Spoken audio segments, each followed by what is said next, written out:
Yeah, thank you, Wendy. We can certainly consider ourselves lucky for the time being. We're not experiencing the kind of massive flooding seen generated from Harvey around the other Gulf states, but flooding here is still a possibility even with just the anticipated rainfall. ABC7's Christopher Brantley shows us how local public works departments are working in overdrive to keep flooding down.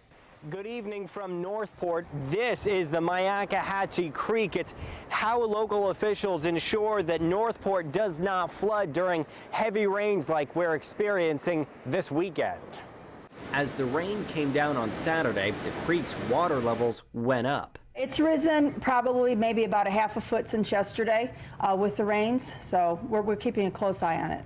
With this rain expected several days in advance, Northport Public Works officials drained water out of the creek. It's at 18 feet as of late Saturday afternoon.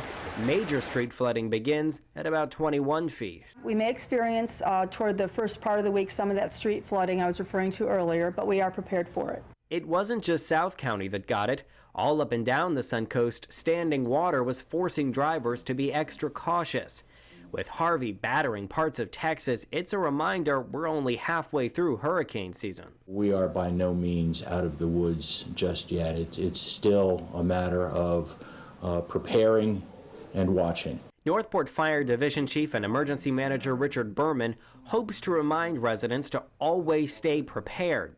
It's hard to predict when a meager storm could strengthen. It's incumbent on all of the residents to make sure that they are prepared for at least 72 hours of food, water, prescription medication, batteries for flashlights.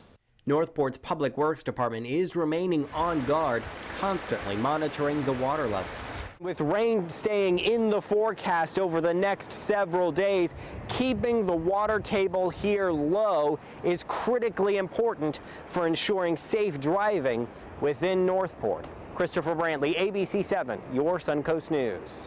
All right, thank you, Christopher. And along with that reminder from first responders that you just heard to stay prepared with supplies and a plan this hurricane season, we'd like to remind you that you can find information on shelters, supply kits, and how to prepare your home in our hour-long special Surviving a Hurricane, which is available now across our other platforms, including Apple TV, Amazon Fire, and Roku. ABC7's First Alert Weather team also has your official First Alert Weather 2017 Hurricane Guide. It is available on our website, mysuncoast.com. Just go to our page and click Weather and then Hurricane Guide.